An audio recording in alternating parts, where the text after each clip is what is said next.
Hola, buenas tardes a todos, bienvenidos a esta conferencia.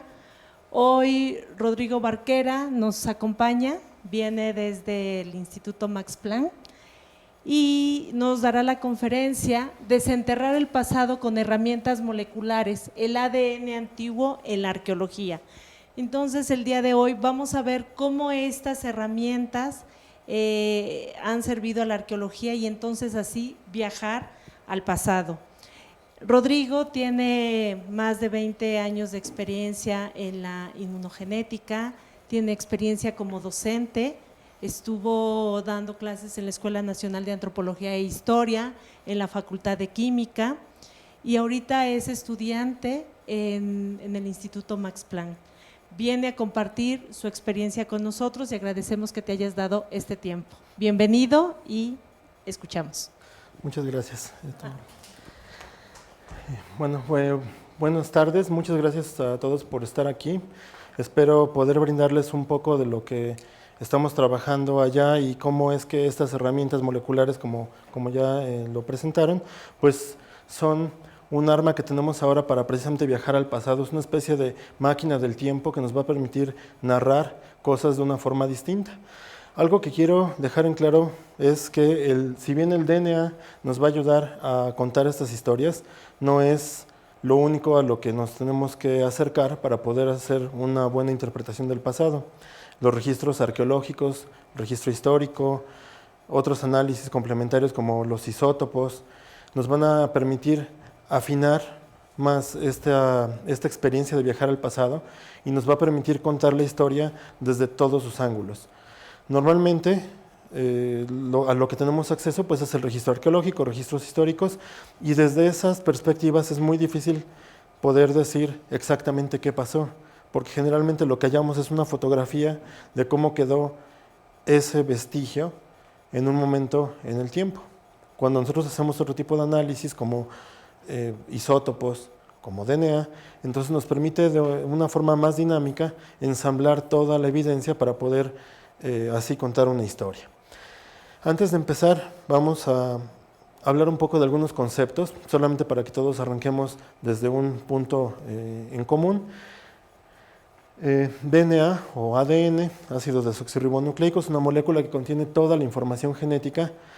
En este caso no vamos a decir solamente del ser humano que vamos a analizar o del animal que vamos a analizar en el caso de otras especies, sino que también incluye el DNA de plantas, bacterias que pueden estar en el ambiente, que pueden ser los que causaron la muerte del individuo que estamos analizando, y todo ese DNA va a estar en la misma muestra. Yo no lo puedo limpiar de antemano.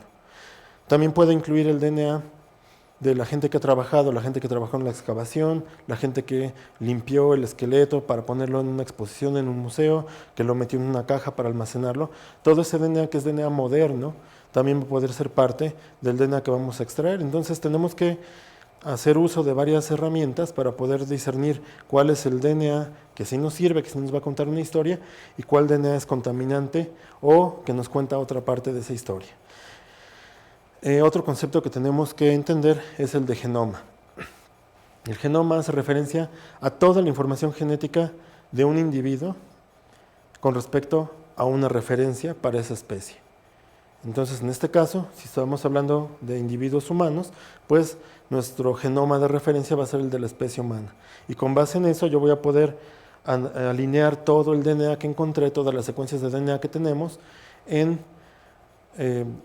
utilizando una computadora, un servidor de bioinformática, voy a poder ensamblar este genoma y ver qué tan completo está este genoma para poder hacer alguna interpretación al respecto. Si no tengo un genoma muy completo, no voy a poder contar toda la historia. Si está bien preservado y tengo no solo un genoma completo, sino varias secuencias en cada región que me permita dar cierta robustez a mi resultado, pues entonces voy a poder contar una historia mucho más interesante.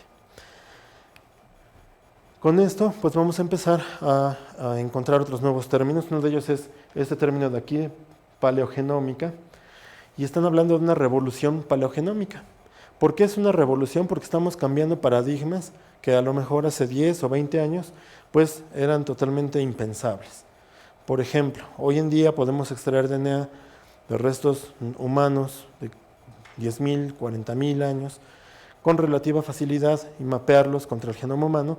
Y hace 10 años apenas estábamos explorando cómo extraer DNA de algunos de nuestros parientes genéticos más cercanos, los neandertales.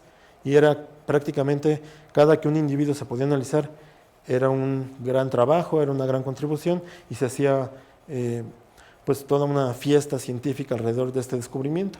Hoy en día pues ya tenemos tantos de estos ejemplos alrededor de todo el mundo que pues esa es la parte revolucionaria. Ahora tenemos muchos datos para poder contar no solamente una pequeña historia con una especie extinta, sino nuestra propia historia a lo largo de de decenas de miles de años.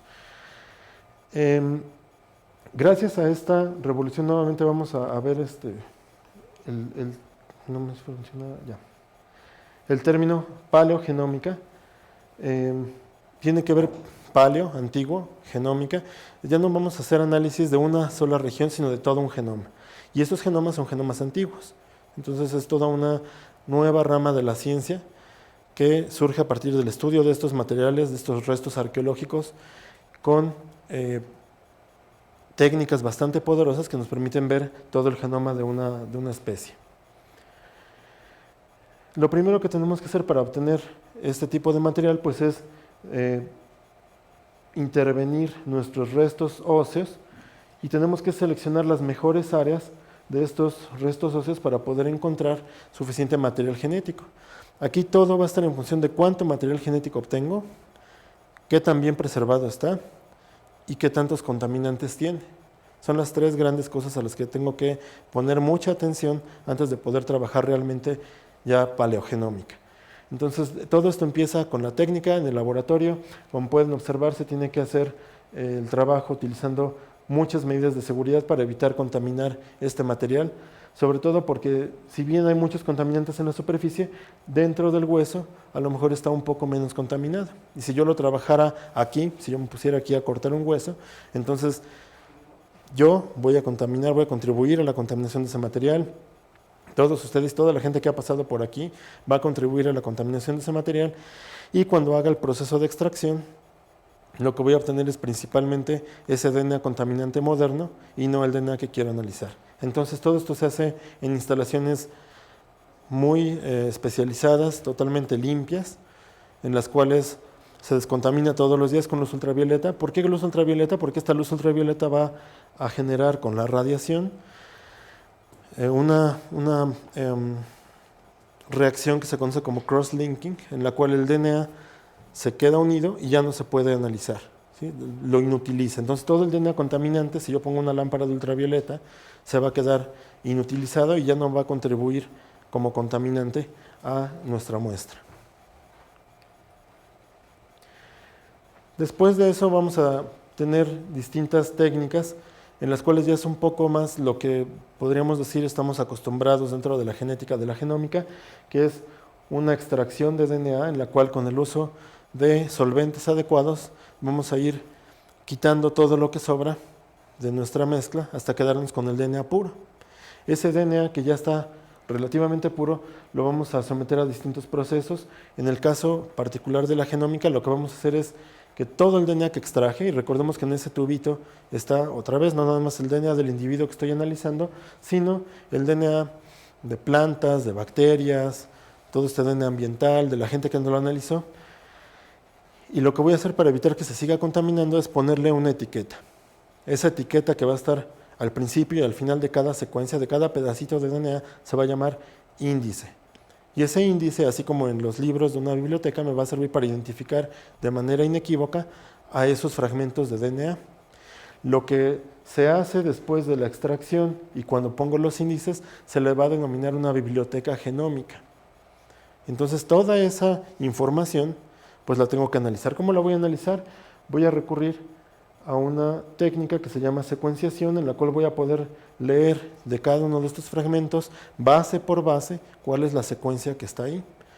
Con base en esa secuencia, entonces voy a poder determinar si lo que estoy observando es auténtico o no, si pertenece a la especie que quiero analizar o no, y qué me cuenta de esa especie que estoy analizando.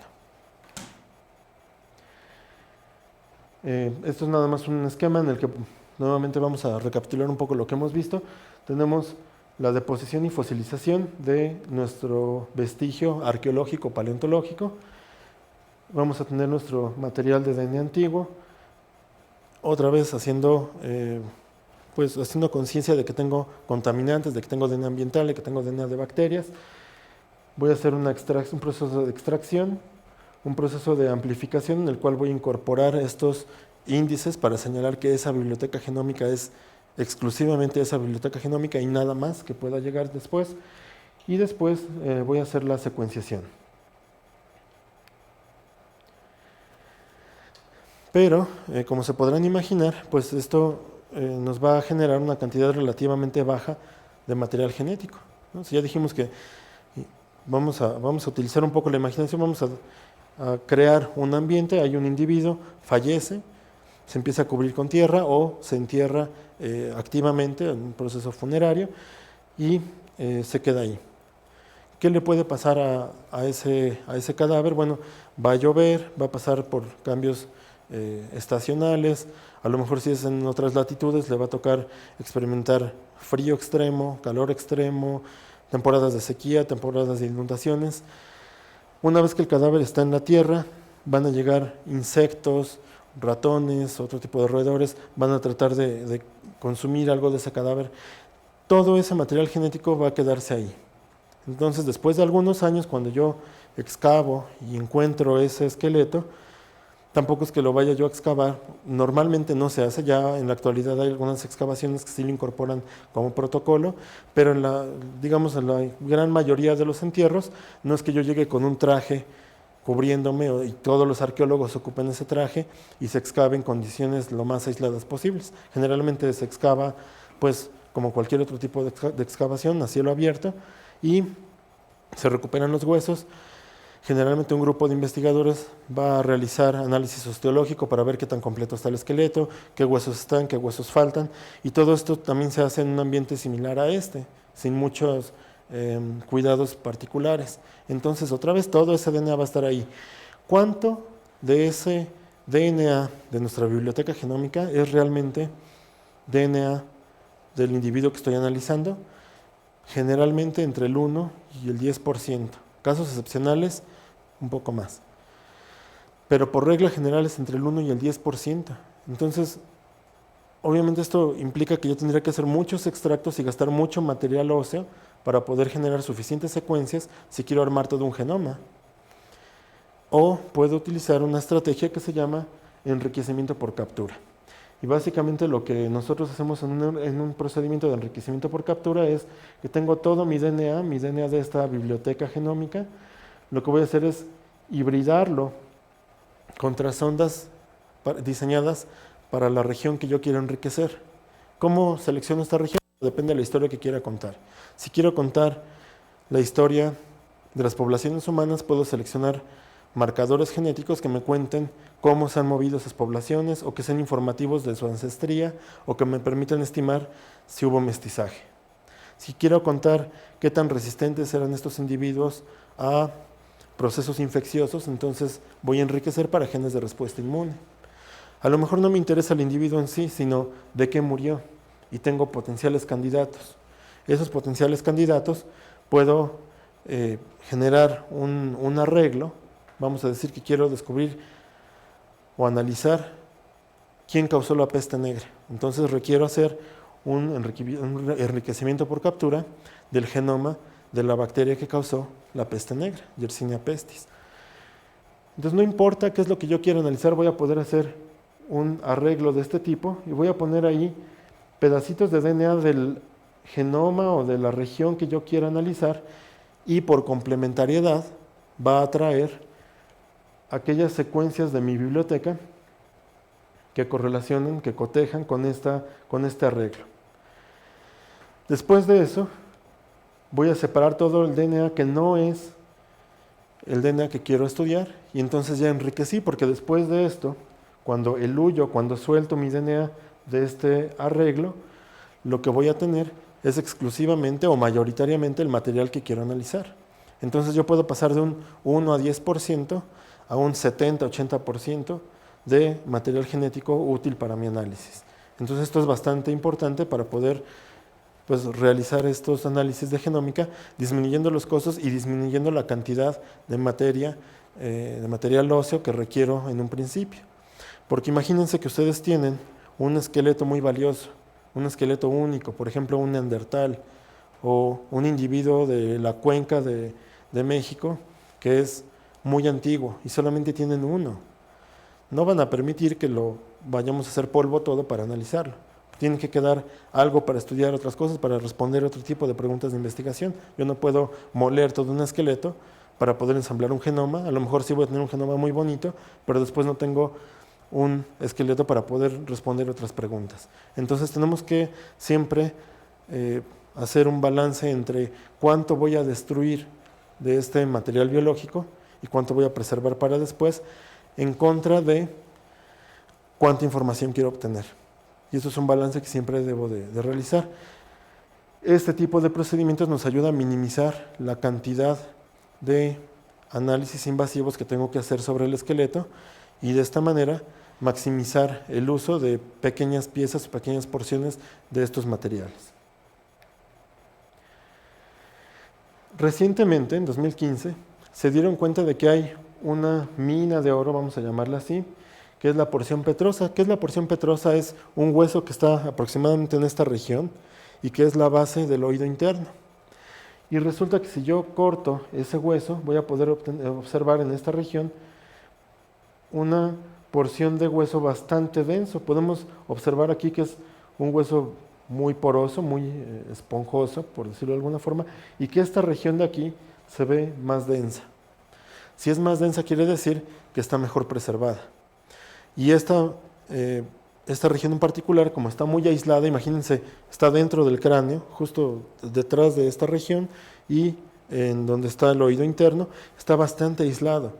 Entonces también es menos contaminada, está mejor preservada, pues contiene una gran cantidad de material genético endógeno, material genético del que yo quiero hacer un análisis. Entonces, últimamente pues, se ha vuelto precisamente, como decíamos, una mina de oro para poder obtener una gran cantidad de DNA de mejor calidad que el que puedo obtener de cualquier otra pieza. Desgraciadamente, si nos ponemos a pensar, pues esto está dentro del cráneo. Muestrearlo es difícil y no queremos destruir el cráneo para hacernos una pequeña pieza de hueso para después molerla en el laboratorio. Entonces, otra vez tenemos que ponderar entre invasividad y la cantidad de información que yo quiero obtener. Se están estudiando actualmente otras regiones del esqueleto en las cuales puede haber cantidades, si bien no tan bien preservadas y en tan gran cantidad, que también sean lo suficientemente que estén lo suficientemente aisladas y que contengan la cantidad adecuada de DNA que nos permita hacer análisis sin comprometer una estructura tan importante, tan informativa como lo es el cráneo. Y bien, cuando nosotros tenemos todo este material genético y lo extraemos, lo primero que tenemos que hacer es ver si es auténticamente DNA antiguo o si lo que estamos extrayendo es solamente el material genético contaminante, incluso contaminante actual. ¿No? Recordemos otra vez que por lo general un esqueleto va a ser manipulado sin tanto cuidado, o esto fue manipulado desde antes sin mucho cuidado, y entonces tiene bastantes moléculas de DNA del presente, y esas no me interesa analizarlas. Entonces lo primero que tenemos que hacer es garantizar que el DNA que estamos estudiando es auténtico. ¿Cómo vamos a hacer eso? ¿Cómo vamos a evaluar eso? Bueno, pues yo hago una secuenciación, una primera secuenciación, y lo que voy a hacer es mapear todos los pedacitos de DNA contra mi genoma de referencia de lo que sea que quiera yo estudiar. Cuando pasa mucho tiempo, el DNA, que originalmente era una cadena larga y continua, va a ir sufriendo modificaciones. Por todo esto que ya dijimos, está expuesto a cambios de temperatura, a inundaciones, sequías y demás, y todos estos fenómenos físico-químicos dañan al DNA. Entonces, en primera, la gran cadena de DNA que tenía se va a ir acortando. Los fragmentos de DNA antiguos son en general mucho más pequeños que los fragmentos de DNA moderno. Un fragmento de DNA moderno puede tener entre 200 y 1200 pares de bases, sin importar el método de extracción, y un fragmento de DNA antiguo generalmente va a estar alrededor de los 60 pares de bases. Está muy fragmentado. Entonces, el primer criterio que yo puedo observar para ver qué tanto DNA antiguo auténtico tengo es el tamaño del fragmento en promedio. Y en segundo lugar, hay procesos físico-químicos que afectan al DNA en cuanto a su estructura.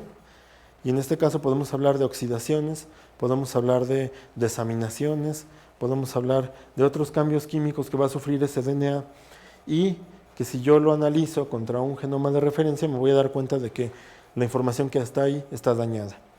Entre más al extremo esté esta región que estoy analizando, más probable es que esté dañada. Lo que observamos aquí son los patrones de daño característicos de una molécula de DNA antiguo. Si esto fuera DNA moderno, yo no esperaría que tenga ningún daño. ¿Por qué? Porque ha pasado muy poco tiempo y no ha acumulado suficientes oxidaciones, desaminaciones y demás. Entonces yo esperaría que esto se viera totalmente plano. En el caso del DNA antiguo, lo que voy a observar es este tipo de gráfico, que se llama gráfico de sonrisa o smiley plot, en el cual nosotros podemos observar que hay daño conforme uno se acerca a las orillas. En este caso es el extremo 5', vemos que hay muchos daños, es el número de bases, entonces la primera base, segunda base, tercera base, cuarta base, etc. Entre más cercano a la orilla esté, pues más daño va a tener. Y en el otro extremo, en el extremo 3', ocurre exactamente lo mismo. Cuando yo tengo un gráfico con estas características, podemos saber que es DNA antiguo auténtico y entonces puedo realizar mis análisis posteriores. ¿Qué es lo que vamos a obtener a partir de estos análisis? Después de que yo ya termino mi trabajo en el laboratorio, me quito los guantes y ahora sí voy a empezar a trabajar ya con bioinformática en la computadora. Voy a tener a partir de este DNA antiguo una biblioteca genómica y a partir de esta biblioteca genómica voy a obtener secuencias. ¿Secuencias de qué? Bueno, secuencias pueden ser de posiciones variables en todo el genoma humano. Recordemos que entre humano y humano, si nosotros comparamos todos los seres humanos del planeta, tenemos alrededor del 2% de nuestro genoma distinto. Es decir, 98% somos iguales y solamente 2% es distinto. Pero 2% de 3,000 millones todavía es bastante información como para poder hacer análisis bastante interesantes. Unos de esos sitios se les conoce como SNPs, o polimorfismos de un solo nucleótido, cambios de una sola base nitrogenada, y entonces nosotros podemos hacer un análisis que incluye 1.240.000 SNPs, y esto, pues si uno lo piensa con un SNP, a lo mejor de todas las personas que estamos aquí ahorita, la mitad tenemos una versión y la otra mitad tenemos otra versión para una posición en particular, ¿no? Una A contra una T. Y eso no me va a servir más que para distinguir dos grandes grupos. Si yo después analizo un segundo SNP, a lo mejor de esos dos grandes grupos puedo hacer una subdivisión, los que en esa segunda posición tienen G o A.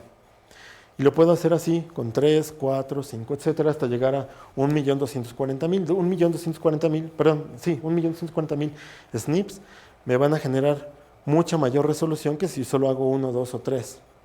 Entonces, obviamente es mucho más complicado, esto yo ya no lo puedo hacer manualmente, a lo mejor hacer 1, 2, 10 SNPs los puedo hacer a mano, pero ya hacer 1.000.000, pues no los voy a poder hacer yo solito, los tengo que hacer en una calculadora, en una computadora, utilizando herramientas que se les llama bioinformáticas. Podemos obtener DNA mitocondrial.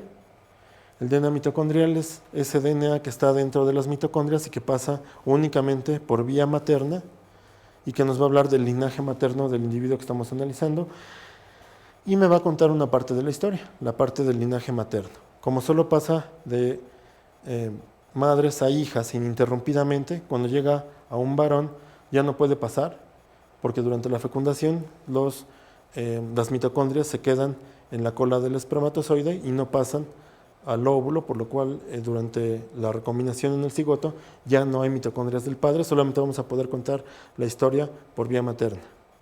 Si yo analizo el cromosoma Y, que es el cromosoma masculino, entonces va a ocurrir lo mismo, pero con el linaje paterno. Voy a tener toda la historia, pero únicamente del linaje paterno. Con esto yo voy a poder hacer, si tengo una buena preservación, podría hacer incluso secuencia completa. Voy a poder hacer algunos análisis de genética de poblaciones, determinación de sexo, análisis de parentesco biológico. Y con esto voy a poder reconstruir una parte de la historia. Como ya habíamos dicho, se puede hacer una captura, un enriquecimiento para genes de respuesta inmune que me van a servir para hablar de selección y adaptación. Puedo hacer un screening, un tamizaje y captura de patógenos, y esto nos va a servir para generar datos útiles en paleoepidemiología molecular y para estudiar procesos de salud de enfermedad. Y como les decía en un principio, estos análisis nunca van solos, siempre tratamos de generar algún contexto, y este contexto nos lo pueden dar también algunas otras señales químicas, como por ejemplo la datación por carbono 14, que me va a permitir decir con una cierta confiabilidad aproximadamente cuándo falleció ese individuo, y en el caso de los isótopos de estroncio voy a poder decir en dónde nació ese individuo, porque el estroncio lo analizamos en la dentina del diente, y esta dentina se forma muy temprano en la vida. Generalmente se termina de formar alrededor de la adolescencia, dependiendo de la pieza dental que yo esté analizando. Y como esto es, digamos, primera infancia, adolescencia, pues me va a permitir inferir dónde pasó este individuo sus primeros años de vida, por lo cual nosotros casi siempre podemos correlacionarlo con el nacimiento en una región geográfica en particular. Entonces, si se fijan, todo esto, si lo analizamos para un solo individuo, nos va a permitir reconstruir bastante de su historia. Algunos ejemplos de trabajos que ya se han publicado que hacen uso de todas estas herramientas moleculares, pues tenemos este que es uno de los más importantes, porque fue de los primeros en ocupar este tipo de aproximación, en el cual se hizo un análisis de parentesco biológico en restos humanos en sarcófagos de una necrópolis de los siglos 7 a 8 de esta era, y esto permitió analizar y reconstruir las relaciones de parentesco entre estos individuos en los entierros. ¿Por qué es útil esto? Porque los arqueólogos, por lo general, cuando tienen una excavación como esta, se preguntan si hay alguna razón por la cual estos individuos estaban enterrados de esa manera. Y este tipo de análisis nos permite responder a esa pregunta. Si es que el jefe de la familia, el padre de familia en esa sociedad, siempre se enterraba en una posición, vamos a decir, en el centro, bueno, entonces podemos corroborarlo con análisis genético. Si existía patrilocalidad o matrilocalidad, esto es que si había migración selectiva de hombres o de mujeres de esa comunidad hacia el exterior o de otras comunidades hacia esa comunidad en particular. Todas estas preguntas las podemos resolver con el uso de este material genético de ADN antiguo. Pero no solamente en esos contextos nos puede servir. En el caso, por ejemplo, de poblaciones prehispánicas de las Américas, pues es un poco más difícil, porque en el caso de Europa, pues hay mucho registro histórico, y hay un registro arqueológico bastante bien estudiado. En el caso de América, no contábamos con un sistema de escritura como el que se encuentra en esos entierros en Europa y en otras partes del mundo, y mucho de lo que se encuentra en la arqueología se analiza por inferencia o por comparación con otros contextos similares, pero no tenemos a ciencia cierta un dato, un escrito, un vestigio que nos diga esto ocurrió de esta manera. Para ello, entonces, necesitamos hacer uso de otras estrategias, y algunos de los grupos de investigación trabajando con ADN antiguo ya están realizando análisis en sociedades precolombinas para tratar de responder las preguntas sobre ancestría, mestizaje y este tipo de relaciones genéticas. Actualmente nosotros nos encontramos trabajando también en algunos restos arqueológicos de la región, por ejemplo, de Monte Albán, en el cual tenemos este tipo de contextos, y estamos tratando de responder esa misma pregunta: ¿cómo es que se organizaban socialmente estas estructuras de entierro?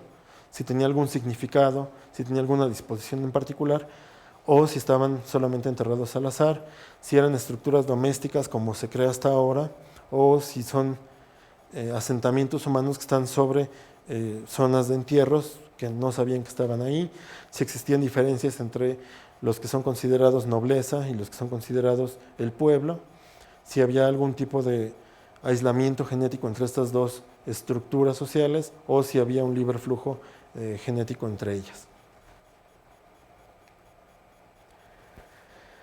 Cuando nosotros, como ya habíamos dicho, hacemos uso de todas estas herramientas, entonces el tipo de historias que podemos contar es mucho más interesante. En este caso, por ejemplo, si se pueden dar cuenta, aquí dice que están ocupando DNA antiguo, isótopos de estroncio y análisis osteológicos para analizar, para, valga la redundancia, la organización social y estas relaciones de parentesco, pero ya nos estamos yendo mucho más atrás en el tiempo, ¿sí? A la etapa tardía de lo que se conoce como la edad de piedra.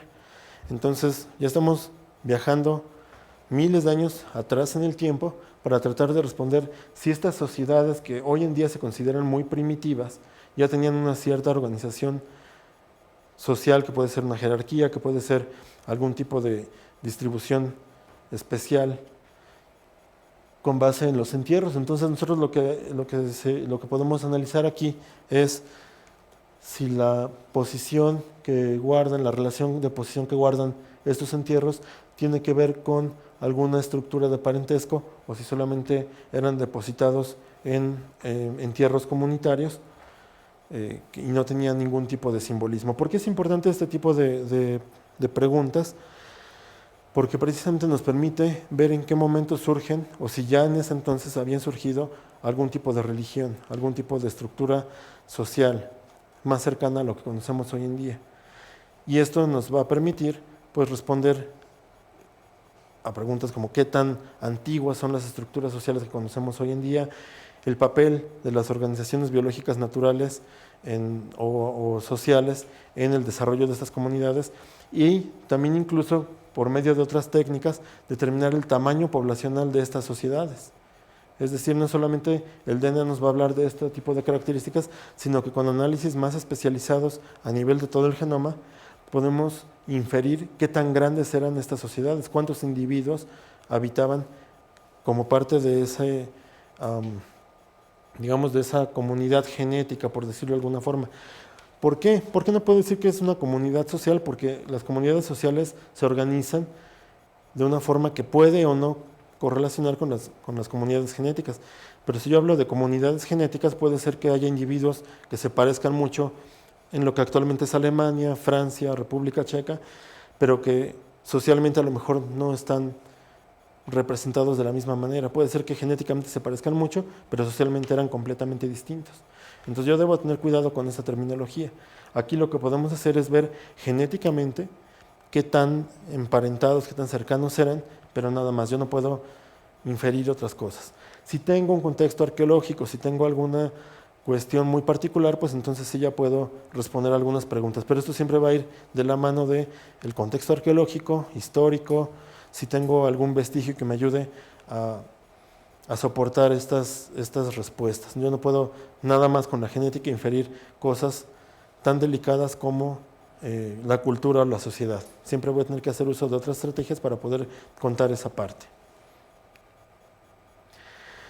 Y les voy a dar un caso, porque seguramente algunos de ustedes se preguntarán, bueno, ¿y qué estamos haciendo en México? ¿Qué se está haciendo con materiales de aquí de México? ¿Qué resultados ya hay?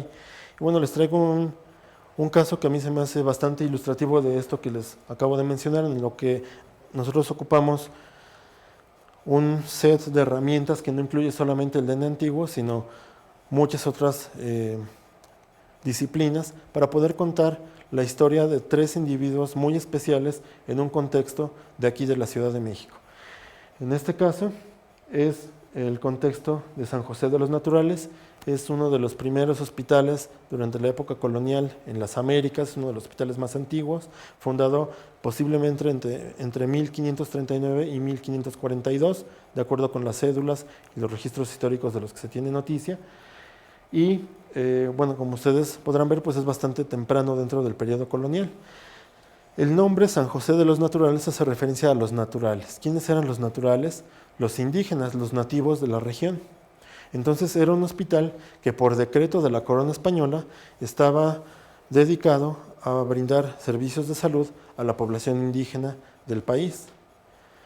Uno esperaría encontrar únicamente individuos indígenas en ese contexto, porque es para lo que fue inicialmente fundado este hospital, pero no es así. Cuando se hacen las excavaciones, esto ocurrió a finales del siglo pasado, la década de los 90, se recuperan esqueletos de este contexto en una fosa común. Entonces, en un hospital, si uno se encuentra una fosa común, puede uno hacer inferencia de que eso respondía, por ejemplo, a un fenómeno epidémico, ¿sí? Como el que estamos viviendo actualmente. Esperemos que no llegue a esos niveles, pero siempre se puede pensar que una fosa común es cuando tenemos una gran cantidad de fallecidos por una, si son todos de la misma temporalidad, pues por una causa común, y posiblemente esta causa sea algún tipo de infección. En los estratos más profundos, que si uno lo piensa en la deposición de los cadáveres, pues quiere decir los estratos más antiguos, se encontraron esqueletos que no se parecían a los esqueletos de los grupos nativos americanos, de los grupos indígenas que se habían estudiado hasta el momento. Eran más robustos, eran en media, la estatura era más alta. Entonces dijeron, bueno, los arqueólogos, los bioarqueólogos que excavaron este contexto, dijeron, aquí hay algo extraño. Estos individuos no parecen naturales, ¿no? Naturales haciendo referencia a los grupos indígenas. Más aún, encontraron que tenían modificaciones dentales. Y estas modificaciones dentales no son las habituales que se podían encontrar en los contextos arqueológicos prehispánicos, porque también aquí existía la modificación dental antes de la conquista y la colonia, solamente que era distinta. En este caso, podemos observar pues, que estas modificaciones dentales tienen patrones que son, pues, los podemos distinguir claramente. Cuando nosotros nos vamos a ciertas referencias históricas en cuanto a grupos de investigación que han estudiado estas modificaciones en un contexto etnográfico, es decir, determinada cultura hace esta modificación que significa esto, pues entonces nos damos cuenta de que estas modificaciones corresponden, o se parecen mucho al menos, a aquellas que se encuentran incluso hoy en día, bueno, hasta hace unos años, en grupos africanos. Entonces, primera pista de quiénes eran estos tres individuos, bueno, posiblemente eran individuos africanos. Hacemos un análisis osteológico y en este análisis osteológico nos damos cuenta de que estos individuos sufrieron muchos maltratos, sufrieron de una gran cantidad de afectaciones a su estructura ósea. Y esto nos habla de violencia. ¿Por qué? Porque, por ejemplo, en este caso, en el primer individuo que analizamos, se alcanza a distinguir aquí un tono verdoso, esto es una costilla. Y podemos también, si nos fijamos detenidamente en esta región, podemos ver que hay una fisura. Esa costilla con esa fisura y esa coloración responden a un perdigón. Encontraron también en este entierro 5 perdigones, 5 balines más o menos de este diámetro, que son de cobre y que por eso pintan de color verde. Cuando el cobre se oxida, uno de los colores del óxido es verdoso. Entonces, este color verdoso responde a que es una herida provocada por esa bala de cobre. Sin embargo, eso no fue lo que lo mató. Segundo individuo, aquí podemos observar una fractura muy mal consolidada. Se fracturó el hueso, la pierna, se fracturó el hueso y ni siquiera se pudo alinear correctamente para que volviera a soldar, sino que quedó desfasado. Y este individuo siguió trabajando, siguió una dinámica durante el resto de su vida porque esto sanó y todavía vivió lo suficiente como para que esto sanara.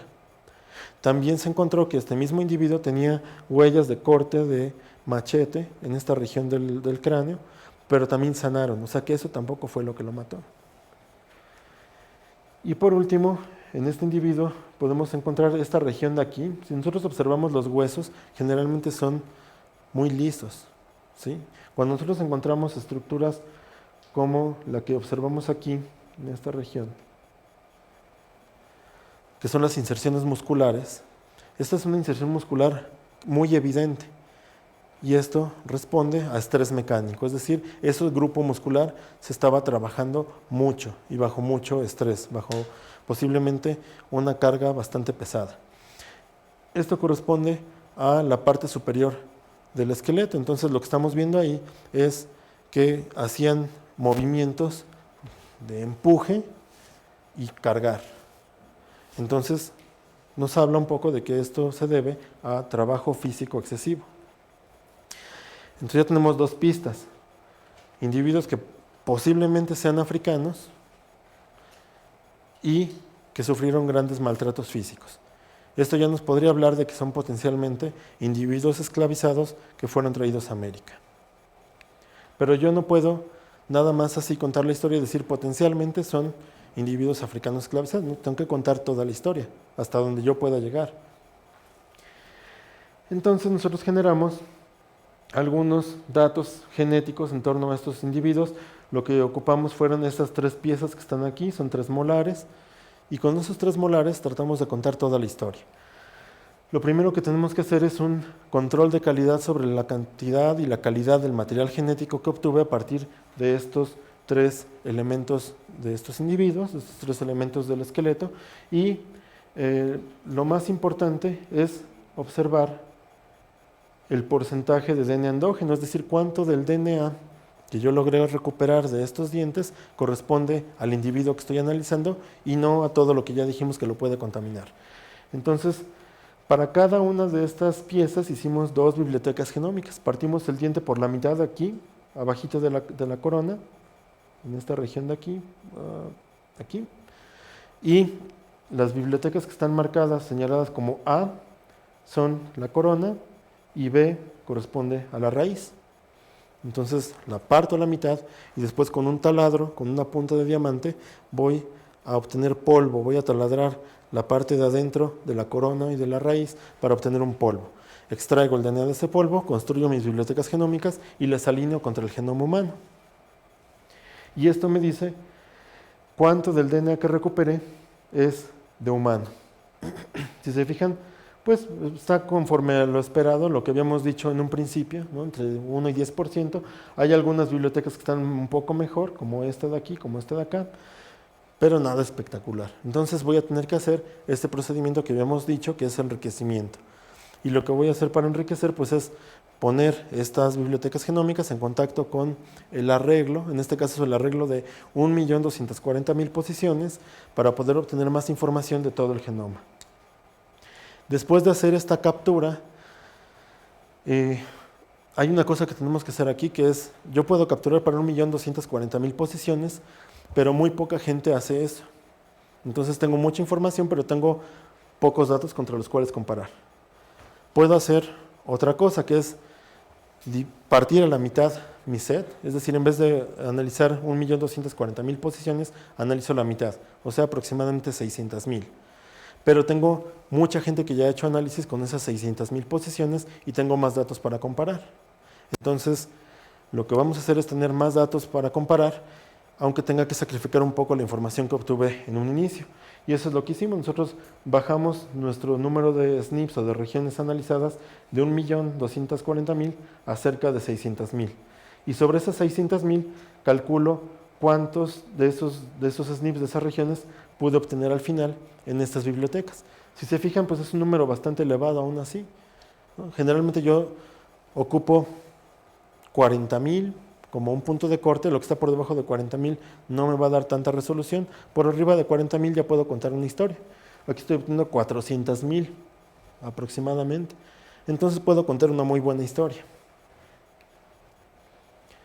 Y lo primero que tengo que hacer es, y recordando que en este tipo de casos, como si fuera un análisis forense, tengo que tener muchos controles para poder garantizar que lo que estoy reportando es en realidad lo que tengo que reportar.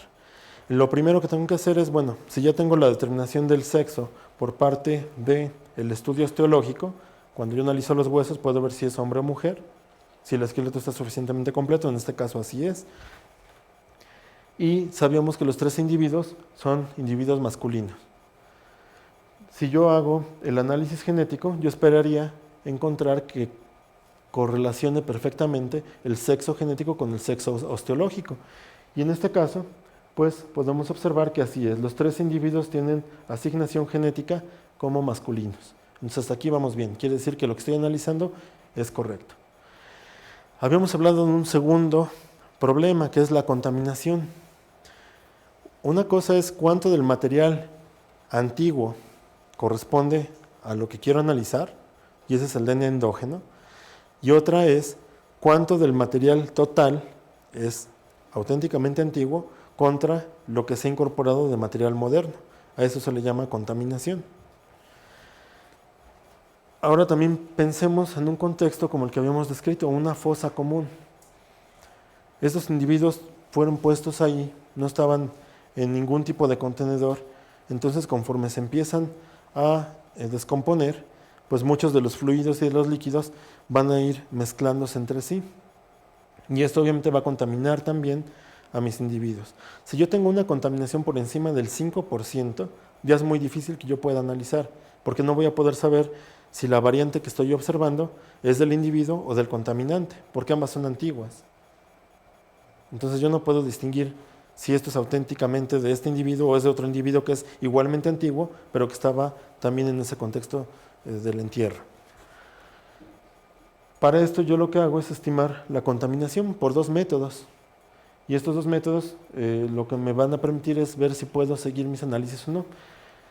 El primero de estos métodos me da un promedio de 2% en la contaminación, con un límite superior de 3%, es decir, que no puede ser más de 3% de acuerdo a esta estimación. Y con el segundo método puedo observar que ni siquiera llega al 1%. Entonces este material genético es adecuado para el análisis, lo que voy a obtener tiene una muy baja probabilidad de que sea erróneo, entonces puedo continuar. Ese es mi segundo gran punto digamos, un filtro que yo tengo que aplicar. Y vamos a empezar entonces a analizar ya datos de estos individuos para ver si eran realmente africanos o no. Es una de las preguntas que me quiero responder, ¿no? Si eran individuos africanos o no. Parece ser que por la cuestión de la modificación dental parecen africanos. Por la osteología se ven más robustos que los grupos nativos americanos, entonces a lo mejor sí podrían ser africanos, pero todavía no sabemos. Entonces vamos a ver con la genética si podemos encontrar una pista adicional. Aquí lo que hicimos fue extraer los haplogrupos de DNA mitocondrial y como habíamos dicho, esto nos va a decir las mamás de dónde eran, si eran mamás africanas o de otra región. Y otra vez, como somos muy restrictivos, lo vamos a hacer por 2 metodologías independientes. Una metodología es la que está aquí con colores y la otra metodología está en blanco. Y podemos observar que en estos casos, en todos los casos cotejan por las 2 metodologías, cotejan y nos dan haplogrupos mitocondriales L1, L3 y otro tipo de marcadores. Pero ¿dónde se encuentran esos marcadores? En las poblaciones del mundo. Pues resulta que son africanos.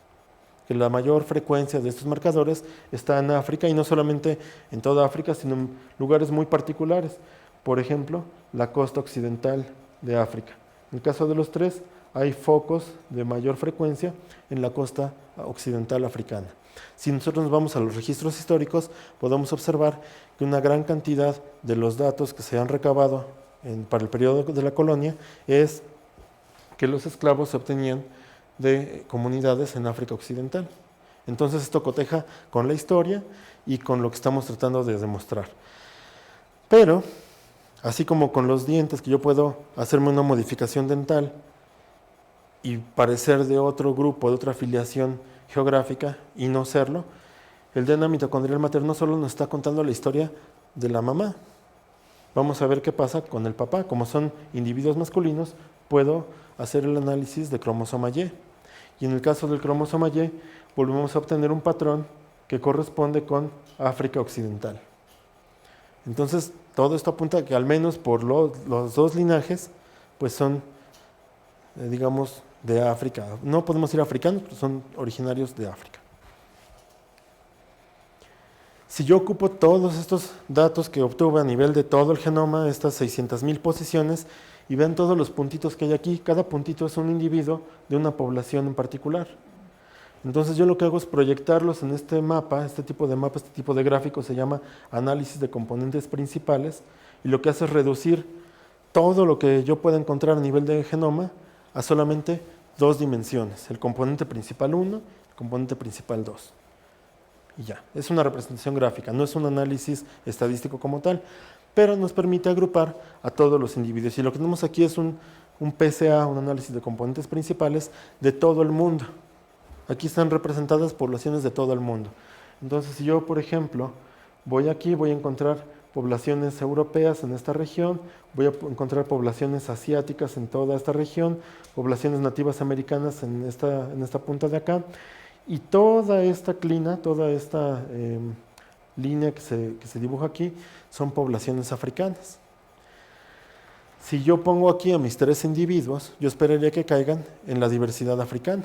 Y efectivamente, cuando los ponemos, estas estrellitas que se alcanzan a ver aquí, pues me están indicando que están dentro de la diversidad africana. Es decir, que a nivel de todo el genoma, podemos decir con ya un poco más de confianza que son de África.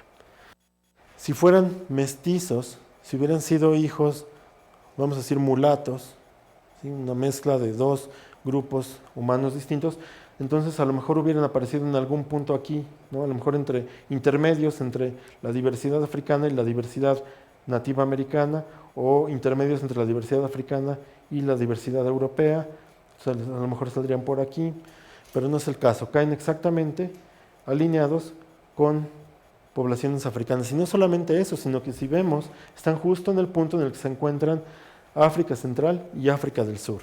Es decir, nos está hablando que es África subsahariana y podría ser África Occidental.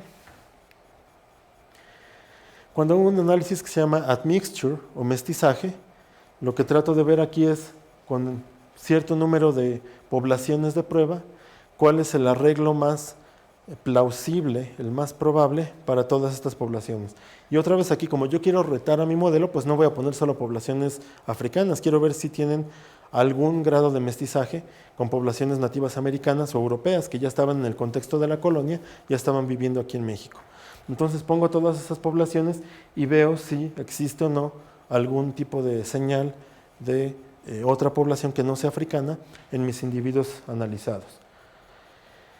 Cuando nosotros vemos el modelo más posible para estas poblaciones es cuando considero 8 raíces ancestrales y podemos observar, estos son los individuos de San José de los Naturales, esta última rayita, le vamos a dar un zoom, y se parece a otras poblaciones de África, como el caso de los Yoruba. Tienen una pequeña fracción aquí que está compartida con esta población que se llama Mbuti, pero nosotros no podemos decir más, no podemos decir hace cuánto los papás de estos 3 individuos tenían una relación de algún tipo con los Mbuti, no podemos hacer mayores inferencias, solamente sabemos que son africanos, no tienen ninguna otra huella. Si nosotros observamos aquí, tenemos otras poblaciones que pusimos a propósito para probar si había mestizaje, y dentro de esas poblaciones incluimos mijes y zapotecos como ejemplos de poblaciones nativas americanas, y no encontramos la señal en los individuos de San José de los Naturales. Pusimos españoles y franceses, tampoco encontramos esa señal, entonces no hay mestizaje con estos grupos. Sabíamos que había grupos asiáticos ya involucrados, pusimos a los Han de China y grupos de Camboya, y tampoco encontramos esa señal en los individuos de San José de los Naturales, y después todo lo demás son poblaciones africanas del norte, centro y sur de este continente. Con esto ya respondimos la pregunta, ahora sí podemos decir que son individuos genéticamente del continente africano, pero nacieron ahí o fueron descendientes de esclavos que ya vivían durante la época colonial. Hicimos análisis de carbono 14 y con esto pudimos decir, ok, son individuos que fallecieron muy temprano durante la época colonial, entonces posiblemente sean primera generación, pero yo no puedo garantizarlo, tengo que probarlo. ¿Con qué? Con alguna prueba irrefutable. Y esa prueba irrefutable, en este caso, viene ya no del DNA, sino de los isótopos de estroncio. Y en este caso de los isótopos de estroncio tenemos en esta franja azul los valores que son típicos para África. Aquí en color turquesa tenemos valores típicos para Mesoamérica, Y aquí tenemos nuestros 3 individuos analizados de San José de los Naturales que caen perfectamente en la franja de África. ¿Qué quiere decir? Que estos individuos son de primera generación. Entonces, fueron individuos que fueron capturados en África, sacados de su continente y traídos a la fuerza a América para servir como esclavos. Y por último dijimos, bueno, estos individuos están en un contexto de una fosa común en un hospital, entonces vamos a buscar patógenos, ¿no? Porque estaban en un hospital por algo. Encontramos que uno de ellos estaba afectado por una infección que se llama treponematosis, que es causada por Treponema pallidum, y puede causar sífilis, puede causar JAWS, otra enfermedad de esas treponematosis. En este caso pertenece a una afección que se conoce como JAWS, y ese JAWS viene de África.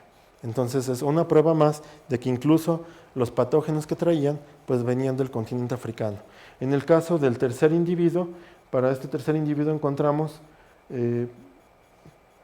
una señal de hepatitis B. Cuando hicimos la captura, el enriquecimiento para hepatitis B, encontramos que efectivamente tenía hepatitis B, y cuando ponemos esa hepatitis B con otras cepas, otras variantes de hepatitis B, también podemos ver que se agrupa perfectamente con las variantes africanas, lo cual nos permite inferir o hipotetizar que adquirió esta enfermedad en África antes de ser trasladado a América. Posiblemente la tenía ahí, era asintomático, pero hasta que llegó aquí en un contexto de estrés, pues se manifestó y entonces fue quedó como una infección crónica.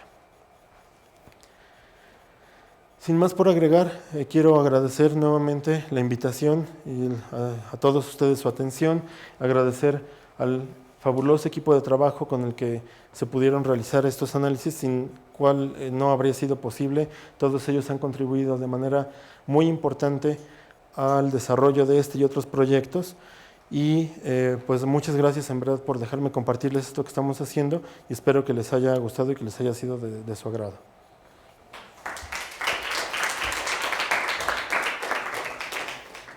Chicos, no sé si alguien tenga alguna pregunta que hacer. ¿No? ¿Seguros? Bueno, a mí sí me gustaría saber un poco más sobre Se nos contaminó. Y sí me gustaría saber más acerca de estos isótopos. Sí. Esto no me quedó claro cómo es.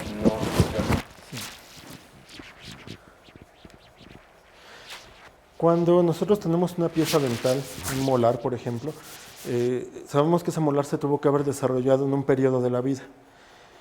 Ese desarrollo, cuando el individuo es joven y está en esta etapa de desarrollo, el agua que toma en la región en la que está habitando en ese momento trae estroncio, trae una huella isotópica de estroncio.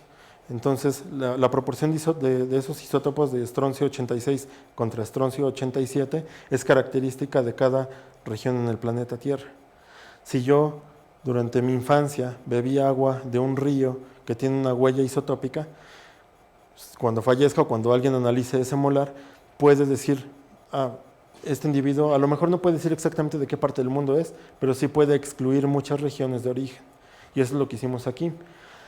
El agua en Mesoamérica tiene estas huellas que están marcadas en esta región de aquí, ¿no? en esta región turquesa.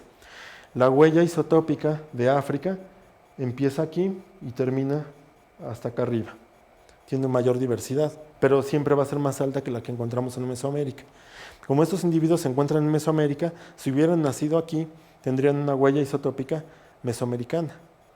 Pero no, los 3 individuos analizados, San José de los Naturales, tienen una huella isotópica que es consistente con África. Con esto podemos determinar que su lugar de origen, lugar de nacimiento, fue el continente africano y no Mesoamérica. Entonces, con esto podemos deducir que son individuos de primera generación que fueron capturados en África porque estaban allá y que fueron traídos a América en algún momento. ¿Y este isótopo se adhiere solamente en determinada época del desarrollo? Porque finalmente estos africanos vinieron a Mesoamérica.